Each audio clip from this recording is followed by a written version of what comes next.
I want to show you an old trick that could really help you improve your drawings or paintings or any type of artwork, including sculpture or even model painting with supplies that you already have at home. Now, if you've been painting or drawing for a long time or went to art school, I'm sure you know this one. But for anyone just starting out, this one can help you a lot. And all it is to take a break from your drawing or painting every now and then and look at it through a mirror. I was recently making a few corrections on this old graphite drawing of mine, and I was using this mirror trick constantly. The purpose of looking at your art through a mirror is just a way of seeing it differently, if only for a few seconds or minutes. When you look at your painting or drawing mirrored, sometimes it's almost jarring because you'll see things about it instantly that you haven't noticed before. And because the visual arts are all about observation, observing your art from a different perspective can really change the way that you see it. And the best thing about this is that it's free. You probably already have a mirror somewhere in your home, but if not, the camera on your phone is another great way to do this. I'm not sure how it is for you, but I tend to spend days, weeks, or even months on a painting or drawing.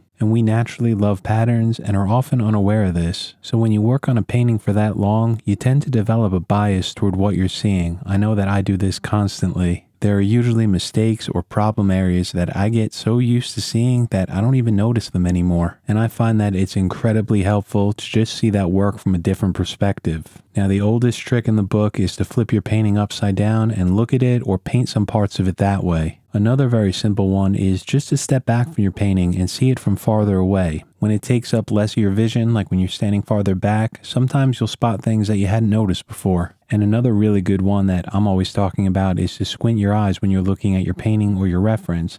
This way the details just kind of fade away and then all the colors and the values start to be in focus. But in my opinion, the best way to see your artwork completely differently is to look at a mirrored image of it. If you're working from a photo reference, you could flip that as well to compare your work with. And if you prefer working from life, a simple handheld mirror held close to your face will be able to capture both your work and the subject that you're painting or drawing. This works just as well for more conceptual or abstract work, helping you to see your compositions, values, and color placements. Now, obviously, it's not going to fix the image for you. You're still going to have to do the hard work because there's no shortcuts in art, drawing, or painting. But what it will do is help you find or notice areas that might look off. Maybe the proportions are wrong or the values are too dark. Whatever it is, you'll notice it instantly when you look at a mirrored image of your artwork. If you don't believe me, try it out for yourself. I bet you're going to notice some things that you hadn't noticed before. And a quick note before I go, I like to use that mirror just to take a quick glance at my artwork. Then I'll put it away and get back to work painting. And if you don't have a mirror lying around, try taking a photo with your phone